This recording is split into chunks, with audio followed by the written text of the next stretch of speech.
എല്ലാ മനുഷ്യന്റെയും തുടക്കം വെറും ഒരു സെൽ അഥവാ കോശത്തിൽ നിന്നുമാണ്.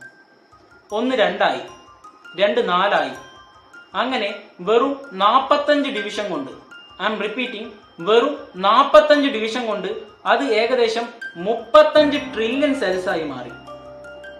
നിങ്ങൾ ഗൂഗിൾ എടുത്ത് സെർച്ച് ചെയ്യുകയാണെങ്കിൽ മനസ്സിലാവും മനുഷ്യ ശരീരത്തിലെ മൊത്തം കോശങ്ങളുടെ എണ്ണം ഏകദേശം 36 ട്രില്യൺ ആണെന്ന്.